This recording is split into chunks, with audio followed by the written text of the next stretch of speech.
사무엘상 16장 6절부터 13절 말씀으로 주의 말씀을 증거합니다. 우리나라 방송국 한국방송이라고 하는데 우리는 흔히 KBS라고 부릅니다. 이 KBS 1TV에서 제작한 방송 중에 이 동행이라는 프로그램이 있어요. 동행이라는 프로그램. 이 프로그램은 우리 주변의 이야기를 다루고 있습니다. 때로는 경제적으로 어려워서 이런 가난 속에 갇혀 있는 사람들, 질병이나 혹은 파산, 실직 같은 어려운 순간, 어려운 고난, 그래서 벼랑 끝에 몰려 있는 것 같은 나와 이웃들의 이야기를 이렇게 다루고 있습니다. 좀처럼 헤어날 수 없는 현실을 마주하고 있지만 그들의 어려움을 보여주는 것이 이 프로그램의 목적이 아니라 그렇게 어렵고 힘들고 나 같으면 참 살 소망을 잃어버릴 것 같은데 그럼에도 불구하고 그들이 꿋꿋하게 살아갈 수 있는 이유, 바로 가족이 있기 때문이라는 것에 이 프로그램을 초점을 맞추고 있습니다. 다시 한번 가족이 있기에 희망의 끈을 잡고 치열하게 싸우고 있는 사람들의 이야기를 다루고 있습니다. 5년 전쯤에 방송한 이야기 중에 새롭게 품은 아빠의 꿈이라는 제목의 방송이 있었습니다. 아버지 서장철 씨와 두 자녀 온우입니다. 9살 수연이, 6살 종범이의 이야기입니다. 아버지 장철 씨는 뇌성마비 장애인입니다. 여러분 뇌성마비 뭔지 잘 아시죠? 이렇게 몸이 잘 안 움직이는, 얼굴 근육도 좀 마비가 돼 있는. 그래서 항상 말을 할 때면 이 장철 씨는 이 얼굴이 어그러집니다. 걸을 때도 마찬가지고요. 그럼에도 불구하고 아버지 장철 씨는 항상 웃습니다. 말을 할 때면 얼굴은 일그러지고 말은 좀 어눌하지만 누가 봐도 장철 씨는 웃고 있음을 알 수 있습니다. 특별히 자녀들에게 말을 할 때 장철 씨는 말하는 것 반, 웃는 것 반입니다. 이 세 식구는 시골의 작은 외딴 시골 안에 조립식으로 지어진 집에서 살고 있어요. 뇌성마비 장애인인 장철 씨는 사실 자식은 고사하고 가정을 꿈꿔본 적도 없었습니다. 그런 장철 씨에게 가정을 꾸릴 수 있고 두 자녀가 생겼다는 것은 기적과 같았어요. 그런데 몇 해 전 장철 씨의 아내가 집을 나가면서 아이들은 큰 상처를 받습니다. 장철 씨는 그것이 모두 뇌성마비를 가진 자신의 모자람 때문인 것 같아서 견딜 수 없이 힘이 들었습니다. 그럼에도 불구하고 장철 씨는 두 아이들에게 열심을 다했어요. 아침마다 경운기를 태워서 아이들을 데리고 가야 되는데 행여나 경운기가 더러우면 아이들에게 누가 될까? 아침마다 경운기를 청소하셨어요. 아이들에게 항상 고운 옷을, 본인은 그냥 좀 낡고 누더기 같은 옷을 입어도 아이들에게는 항상 고운 옷을 입혀서 학교에 태워 보냈습니다. 그것이 장철 씨에게는 세상 그 무엇과도 바꿀 수 없이 큰 행복이었어요. 경운기 뒤에 아이들을 태우고 느리게 달리는 경운기 속에서 아이들은 아빠와 함께 이야기도 하고 놀기도 하고 참 행복해 보였습니다. 그런데 경운기가 학교의 정문 앞까지 가지는 않아요. 아이들은 늘 아버지에게 학교의 정문 앞에서 내려달라고 해요. 그런데 장철 씨는 학교의 정문 앞까지 가지 않습니다. 아무리 아이들이 떼를 쓰고 조르면 다 들어주는데 학교 앞까지 가는 건 절대 아이들이 어떤 졸라보고 이런 것조차 땡깡을 펴보고 이런 것조차 할 수 없는 거예요. 꼭 학교 정문 가기 전 조금 멀찌각한 곳에서 아이들을 내려주고 걸어가라고 아이들을 종용합니다. 눈에 넣어도 아프지 않은 아이들이지만 아이들을 그렇게 학교 정문까지 데려다 달라고 졸라도 장철 씨는 절대 학교 앞으로 가지 않는 이유는 행여나 자신의 부족함 때문에 아이들이 다른 친구들로부터 놀림을 받고 또 그것이 그 아이들에게 상처가 될까 걱정이 됐기 때문입니다. 매일 아침마다 아이들은 학교 앞까지 데려다 달라고 실랑이를 벌이지만 장철 씨는 절대 자신의 뜻을 굽히지 않고 멀찌감한 곳에, 그것도 아무도 보이지 않는 후미진 곳에 아이들을 내려줍니다. 하지만 첫째 딸인 수연이는 아버지를 항상 최고라 여깁니다. 아버지의 염려보다 훨씬 더 아버지를 잘 알고 있는 속 깊은 딸입니다. 아빠의 웃음을 누구보다 좋아하는 수연이는 학교 친구들에게 항상 아버지를 보여주고 자랑하고 싶어요. 그런데 아버지의 완강함 때문에 아버지를 학교 친구들에게 단 한 번도 보여준 적이 없습니다. 하루는 장철 씨가 바쁘게 일을 하고 있는데 휴대전화가 울린 거예요. 학교에 있는 첫째 딸인 수연이로부터 전화가 왔습니다. 크레파스를 집에 놓고 갔대요. 학교에 가져다 달라고 부탁을 합니다. 장철 씨는 또 행여나 수연이가 놀림을 받을까 걱정돼서 이웃집 아주머니에게 부탁을 하겠다고 얘기했어요. 그런데 수연이가 아니라고, 아빠가 학교에 꼭 가지고 와야 한다고 신신당부를 하며 전화를 끊었습니다. 어쩔 수 없이 장철 씨가 이 크레파스를 들고 학교에 갔어요. 학교 안으로 들어가지도 못하고 학교 정문 옆 좀 이렇게 구석진 곳에, 후미진 곳에 이렇게 좀 몸을 숨기고 있었습니다. 그 모습을 본 수연이가 아빠에게 왔어요. 그리고 크레파스를 받아서 들어간 것이 아니라 아빠의 손을 잡고 그 학교에 있는 친구들에게 아버지를 데리고 갑니다. 그리고 그곳에 있는 아이들에게 아버지를 다 이렇게 소개를 해요. 처음에는 장철 씨의 얼굴에 염려와 불안의 빛이 역력했습니다. 그런데 그 장철 씨의 얼굴이 점점 아이들과 인사하면서 또 수연이가 자신 있게 자기를 친구들에게 소개하는 걸 보면서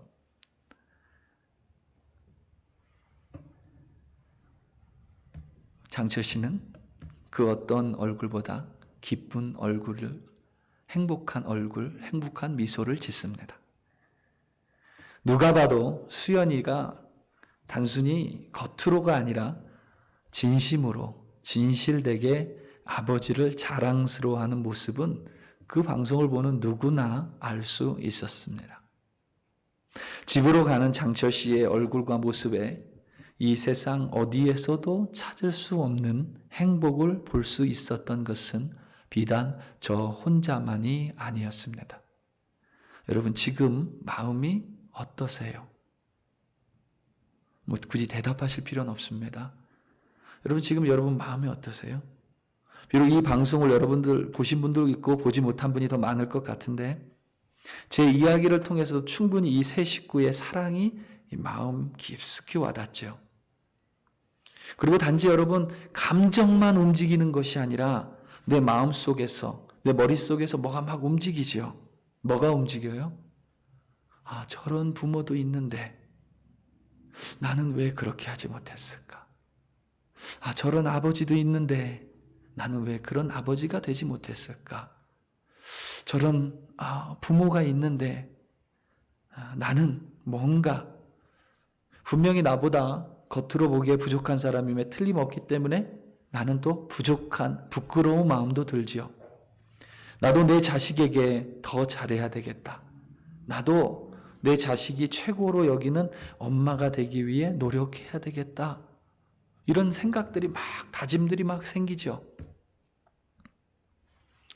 우리 글로리교회 성도 여러분, 그게 바로 심령이 뜨거워지는 것입니다. 심령이 뜨거워지는 것은 절대로 감정의 전부가 아닙니다. 단지 감정이 아니에요. 감정으로 시작됩니다. 우리가 주님 앞에 나오면 은혜로 시작이 돼요. 주님께서 주신 그 사랑과 은혜 때문에 막 가슴이 벅차오를 때가 있습니다. 그런데 거기에서 마치게 되면 그것은 우리의 심령이 온전하게 뜨거워진 것이 아닙니다. 심령이 뜨거워지는 것은 감정으로 시작해서 이처럼 결단으로 끝을 맺는 것입니다. 그게 바로 여러분 성령의 감동이에요. 우리가 예배 와서 때로는 내가 참 좋아하는 찬송을 할 때가 있잖아요. 그 찬송을 들을 때면 유독 더 하나님이 내 마음을 만지시는 것 같아요. 그 가사를 그냥 보기만 해도 유독 하나님이 제 마음을 더 만지시는 것 같아요. 그런데 그 감정, 그래서 때로는 눈물이 날 수도 있습니다. 그런데 그 감정과 눈물에서 끝나버리면 우리는 어쩌면 하나님 앞에 온전한 예배를 드리는 것이 아닐 수도 있습니다. 우리의 감정만 터치하는 것은 미완성의 예배입니다. 그 감정을 넘어서서 예배 가운데 결단이 이루어져야만 합니다. 결심을 해야만 합니다. 그리고 예배 후에 그 결단대로 사는 것, 바로 그것이 예배의 온전한 완성인 것입니다. 오늘 본문을 보면 다윗은 여러분 한낱 양치기에서 왕으로 기름 부음 받은 사람입니다. 그 사건을 기록하고 있습니다. 하나님께서 사울을 이스라엘의 초대 왕으로 삼으셨습니다. 그 전에는 사사들이 이스라엘을 다스리고 치리했습니다. 마지막 사사가 사무엘입니다. 그리고 사울이 이스라엘의 왕이 됐습니다. 분명히 사울은 왕이 됐을 때, 왕으로 기름 부음 받았을 때, 선택받았을 때에 겸손했습니다. 하지만 왕이라는 권력과 욕망에 취해서 서서히 스스로를 망가뜨려 갔습니다. 절대 하나님께서 사울 왕을 먼저 떠난 것이 아닙니다. 사울 왕이 스스로 자신을 파멸로 몰아갔습니다. 하나님께서 사울을 왕으로 삼으신 것을 후회하실 만큼 사울은 타락해 갔습니다. 그 모습을 보고 있는 사무엘이 너무 슬펐습니다.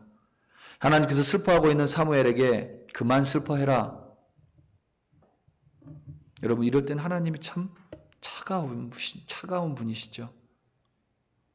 그런데 하나님이 차가운 분이 아니라 죄악에 대해서는 하나님은 그렇게 때로는 냉정하십니다. 그렇게 냉정하셨기 때문에 말이 좀 그렇지만 죄에 있어서만큼은 어떠한 타협도 하지 않으시기 때문에 예수님이 오실 수밖에 없으셨던 거예요. 하나님께서 슬퍼하고 있는 사무엘에게 베들레헴에 사는 이새에게 가라고 명령하셨습니다. 그 아들 중에 한 명을 왕으로 삼겠다고 말씀하셨어요. 사무엘은 순종하여 베들레헴으로 갔습니다. 거기서 제사를 지낸다고 하면서 성읍의 장로들과 사람들을 불러 모았고 특별히 이새와 그의 아들들은 반드시 참석하라고 명령했습니다. 이새는 자신이 자랑스러워하는 출중한 외모를 가진 첫째 아들 엘리압을 가장 앞에 세웠습니다. 뭔가 예사롭지 않은 일이 일어난다는 것은 누구나 알 수 있었어요. 그의 겉모습이 얼마나 대단했는지 하나님의 사람 사무엘조차 첫째 아들 엘리압의 외모에 압도당합니다. 그래서 자신도 모르게 엘리압이 바로 하나님께서 왕으로 선택한 사람이라고 여겨요. 그 정도로 외모가 출중했었습니다. 하지만 하나님께서는 사무엘에게 사람은 외모를 보지만 하나님께서는 중심을 보신다며 엘리압이 아니라고 말씀하셨어요.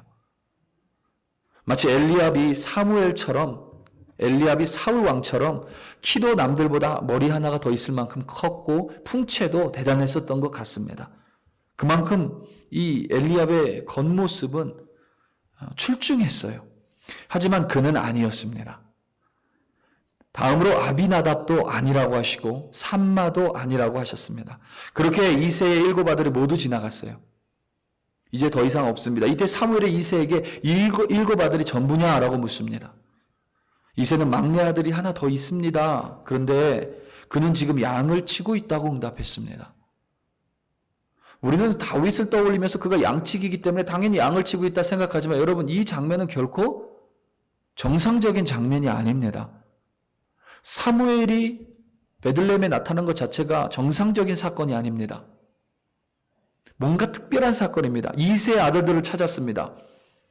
그 또한 특별한 사건 아닙니다. 여러분들이 만약 이새라면 막내 아들까지 당연히 데리고 오지 않겠어요?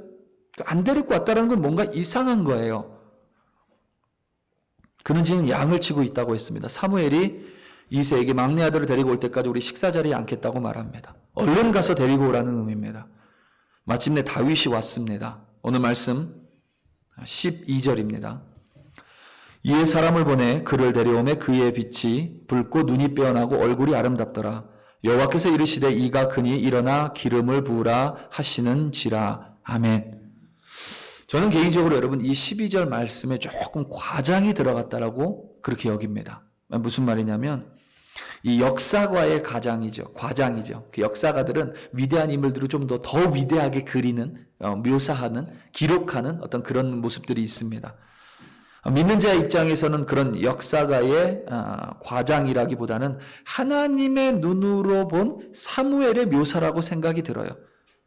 무슨 말이냐면 실제로 일반 사람의 눈에 다윗의 외모는 그냥 그랬을 수도 있습니다. 그냥 좀 볼품이 없었을 수도 있어요. 그도 그럴 것이 여러분 어렸을 때부터 양쳤는데 그 외모가 귀공자 같지는 않을 거 아니에요. 맨날 떼학볕에 나가서 있었을 건데 그렇잖아요. 양치면서 뭐 제대로 씻기를 했겠어요? 아니면 뭐 어떻게 하겠어요? 뭐 그렇잖아요. 여러분 미켈란젤로가 조각한 다비드상 한 번쯤 보셨을 건데 그 다비드상 보면 여러분 어때요? 정말 멋집니다. 그 서 있는 지지대까지 합치면 5m 정도 되는데요. 실제 다비드상은 정말 멋져요. 이렇게 사진으로만 봐도 멋집니다. 조각 같은 얼굴을 하고 있고 군더더기 하나 없이 단단한 몸을 가지고 있죠. 정말 군더더기 하나 없어요. 몸이 정말 이렇게 완벽하게 보이는 어떤 남성상의 상징입니다. 그 다비드상 정말 너무 멋있죠.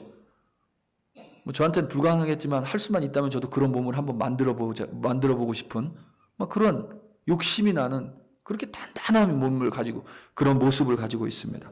그런데 실제 이 다비드가 이제 다윗이죠. 데이빗이죠.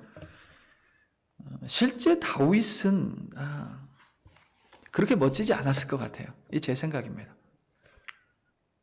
사실 아무것도 다윗의 외모에 대해서 밝혀진 게 없어서 추측할 수밖에 없지만 만약에 여러분 이 다윗의 외모가 그렇게 출중했다면 하나님께서 사람은 외모를 보지만 나는 마음의 중심을 본다 이런 말 안 하셨겠죠. 하나님이 이렇게 얘기하셨을 거예요. 나는 사람의 외모도 보고 마음도 본다 이렇게 얘기했겠죠.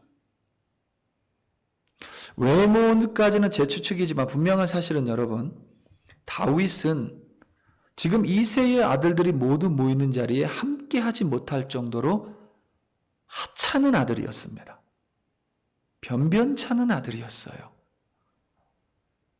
양을 치다 왔으니 다른 사람들은 다 준비해서 왔을 거 아니에요. 제사 지내니까.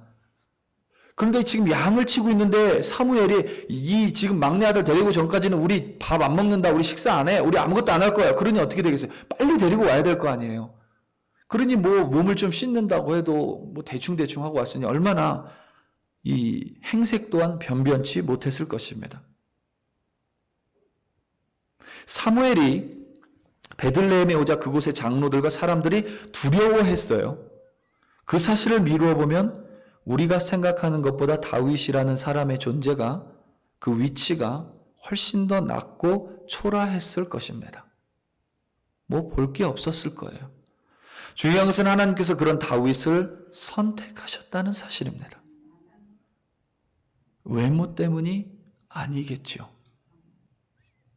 성경은 그 이유를 다윗이 하나님의 마음에 합한 자라고만 전하고 있습니다. 다시 말하면 우리가 생각할 만한 이유는 단 하나도 없다는 거예요. 양치기에 불과한 다윗에게 무슨 권력이나 부가 있었겠습니까? 외모도 출중하지 못했던 것 같습니다. 그저 그래요. 여덟 형제 중에 막내입니다.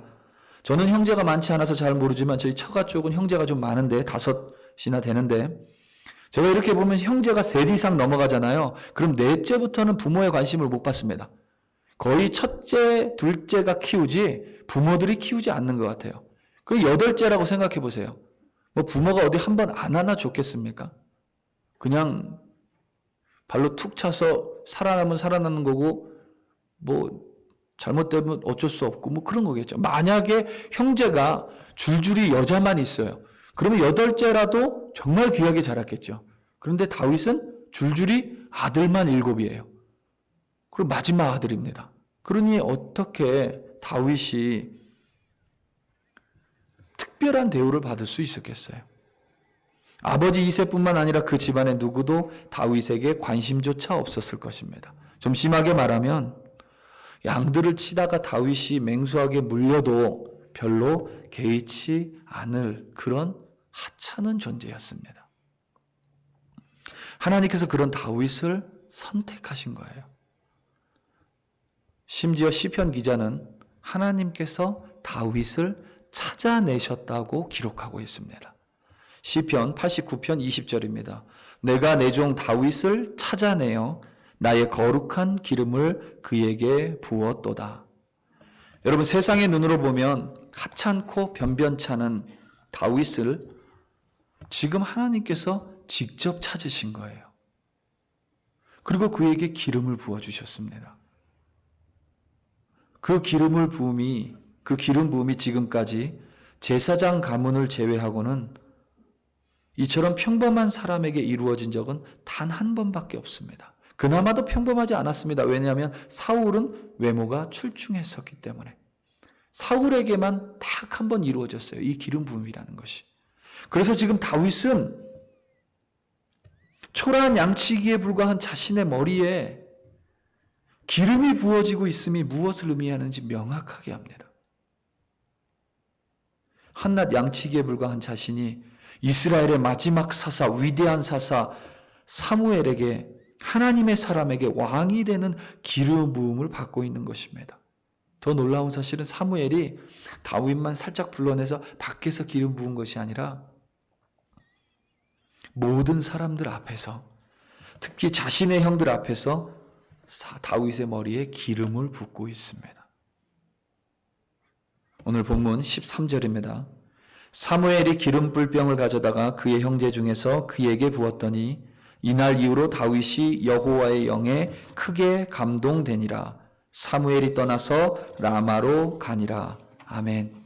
여러분, 우리말로 형제 중에서라고 되어 있지만 이 구절의 본 의미는 형제들이 있는 한 중간에서, 형제들이 함께 있는 자리에서, 그래서 영어 성경으로 in the presence of his brothers or 아니면 in the midst of his brothers 이렇게 번역이 되어 있어요. 형제들이 모두 있는 자리에서, 그 한가운데서 그렇게 형들이 하찮게 여기는 다윗은 왕으로서 기름 부음을 받고 있는 것입니다. 이것이 전적인 하나님의 은혜예요. 어떤 조건도 없습니다. 외형적인 조건은 더더욱 없습니다. 오히려 부족합니다. 하나님의 무조건적인 선택이에요. 앞서 언급한 것처럼 다윗이 어쩌다 하나님의 눈에 띄어서가 아니라 하나님께서는 다윗을 찾으셨어요. 순수 찾았습니다. 그를 선택하셨어요. 그리고 그에게 기름을 부으셨습니다. 그를 찾으신 거예요. 그에게 뭐가 있어서가 아니고, 그 외모가 출중해서도 아니고, 아무것도 없습니다. 기름 부음을 있는 바로 그 순간 다윗을 찾으시고 다윗을 선택하신 것이 아니라 하나님께서는 아직 다윗이 왕이 무엇인지 모를 때, 아버지 이새와 형들의 관심 밖에서 아무도 주목하고 있지 않을 때, 변변찮은 양치기에 불과할 때, 그러니까 기름 부음이 있기 한참 전에 이미 하나님께서는 다윗을 찾으셨고 다윗을 선택하셨어요. 우리 사랑하는 글로리 교회 성도 여러분, 우리도 똑같습니다. 우리가 아직 죄인 되었을 때에, 우리가 아직 하나님이 누구인지 잘 몰랐을 때에 하나님께서 그 수많은 사람 중에서 나를 찾아와 주셨고, 그 수많은 사람들 중에서 나를 픽업해 주셨고, 그 수많은 사람들 중에서 나를 찝어서 선택해 주셨습니다. 여러분, 이 중에 내가 절대 나는 크리스천이 될 거라고 단 한 번도 생각하지 않았던 분들도 있을 것입니다. 이 중에 교회 십자가를 보면서 저것은 나하고 전혀 상관이 없다며 수도 없이 지나치신 분들도 있을 것입니다. 더러는 그저 외국 생활이 외로워서 교회에 나오신 분들도 있을 것입니다. 다른 분들은 어떤 도움이 필요해서 교회에 스스로 찾아오신 분들도 있을 것입니다. 또 어떤 분들은 도무지 내 삶이 왜 이 모양 이 꼴인지 도대체 답답해 답을 알 수 없어 답답한 마음에 교회를 오신 분들도 분명 있을 것입니다. 중요한 것은 우리가 인식하건 인식하지 못하건 하나님께서는 당신이 선택한 자녀를, 당신의 자녀를 찾고 계셨고 바로 여러분들이 하나님께서 찾으셨던 그 한 사람 한 사람이었다는 사실입니다.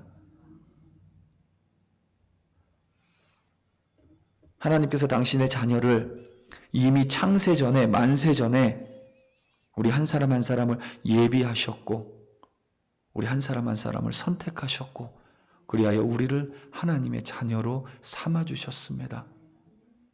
왕같은 제사장이라고 우리를 불러주셨잖아요. 우리에게 기름을 부어주신 것입니다. 에베소서 1장 4절부터 5절 말씀 새 번역입니다. 하나님은 세상 창조 전에 그리스도 안에서 우리를 택하시고 사랑해 주셔서 하나님 앞에서 거룩하고 흠이 없는 사람이 되게 하셨습니다. 하나님은 하나님의 기뻐하시는 뜻에 따라 예수 그리스도를 통하여 우리를 하나님의 자녀로 삼으시기로 예정하신 것입니다. 여러분, 지금 여러분 마음이 어떠십니까?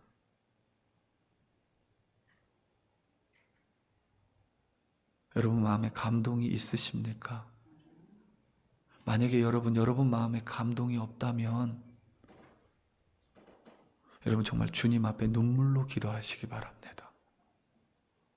내 안에 감동이 있다면 그것은 성령께서 주시는 감동입니다.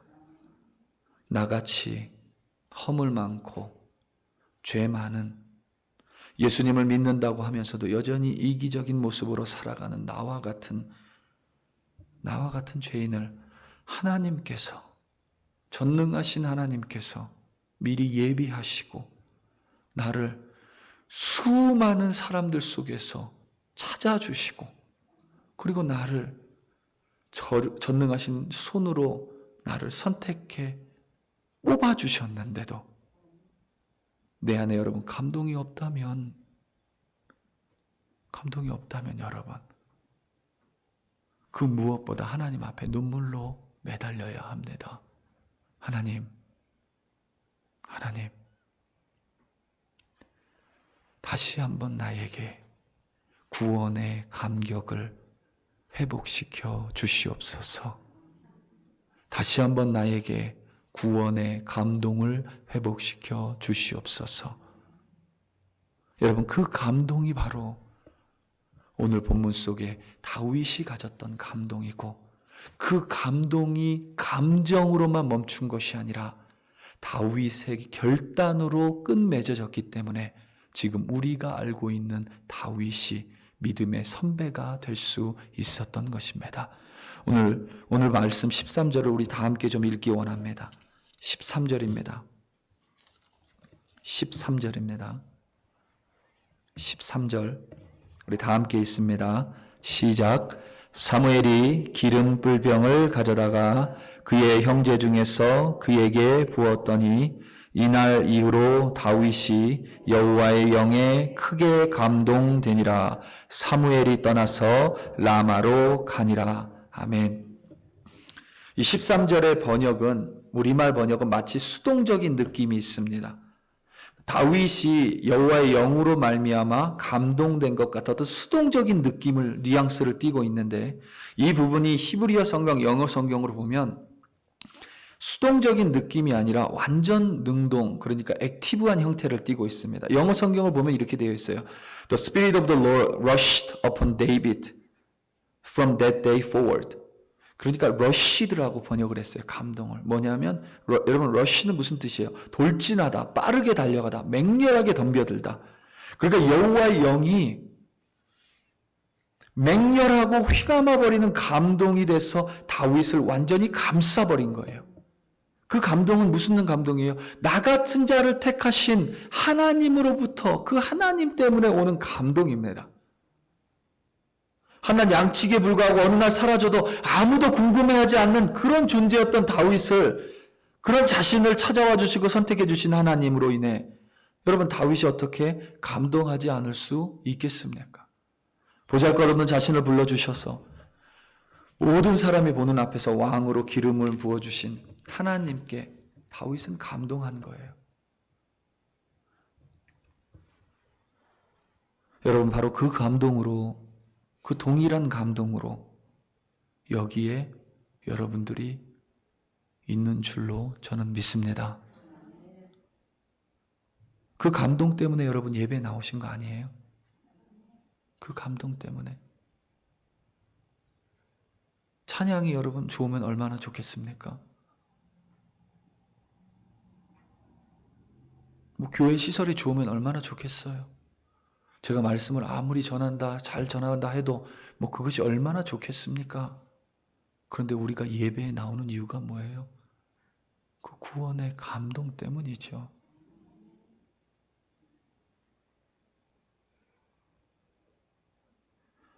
예배 앞에 나온다는 것 자체가 감동이고, 그 감동 때문에 우리는 이곳에 있고, 그 감동 때문에 또 시간이 되면 또 이 자리 가운데 나오는 것입니다.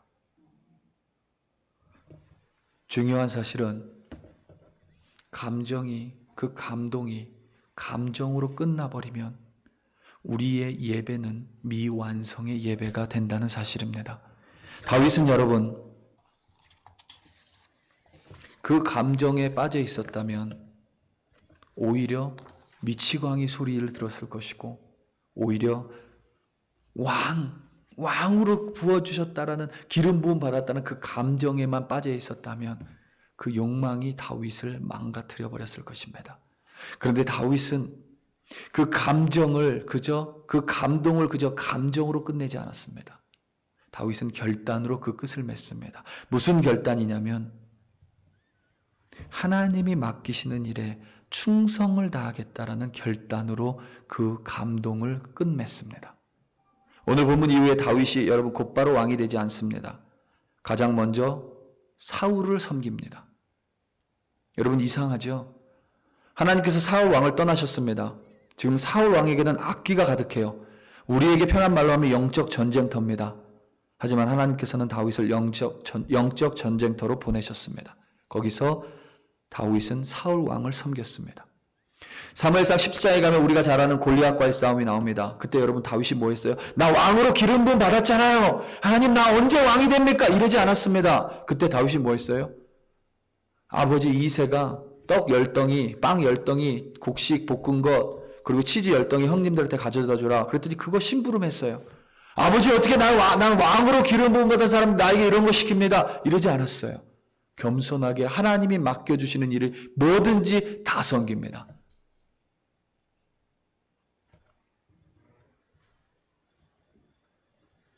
그리고 설사 사울 왕이 다윗이 사울 왕을 죽일 수 있을 때라도 다윗은 하나님의 말씀을 범하지 않습니다. 끝까지 순종해요. 그것이 바로 성령에 감동받은 사람의 마무리가 되어야만 합니다. 반드시 하나님의 뜻을 구하고 뜻을 행하는 것. 그래서 성령의 감동을 넘어서서 그것이 우리의 결단으로 이루어질 때 성령께서는 그 결단 가운데 역사하셔서 우리로 하여금 하나님의 뜻을 이루어 가십니다.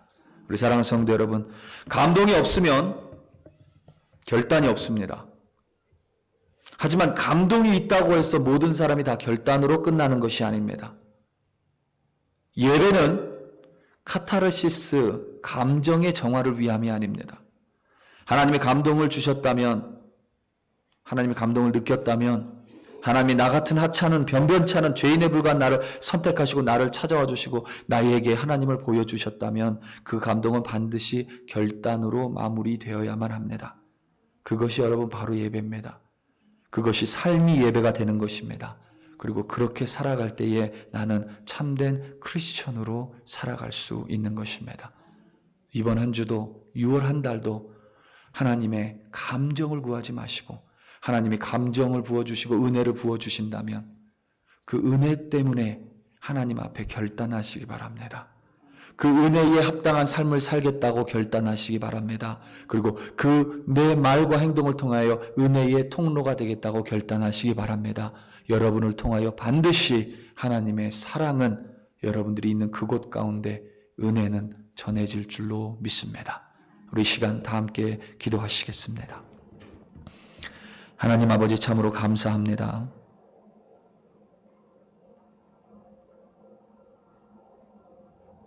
나 같은 자를 왜 선택해 주셨는지 아무리 돌아봐도 알 수가 없습니다. 때로는 마치 내가 대단한 사람이 된 것 마냥 어깨를 들고 다니지만 나는 누구보다 내가 얼마나 형편없었던 사람이고 지금도 부단히 노력함에도 불구하고 형편없는 사람임을 내가 너무도 잘 알고 있습니다. 그런 내가 무엇이기에 나를 선택해 주셨는지 아무리 헤아려 봐도 모르겠습니다. 그저 하나님이 나를 찾아와 주셨고 나를 선택해 주셨고 나에게 구원을 보여주셨습니다. 하나님, 이 감동 때문에 하나님 앞에 무릎 꿇습니다. 이 감동 때문에 하나님 내 자신을 드립니다. 이 감동 때문에 하나님 앞에 예배합니다. 그런데 이것이 내 감정이나 말로 끝나는 것이 아니라 하나님 매일매일의 삶 속에서 행할 수 있도록 하나님 도와주시옵소서.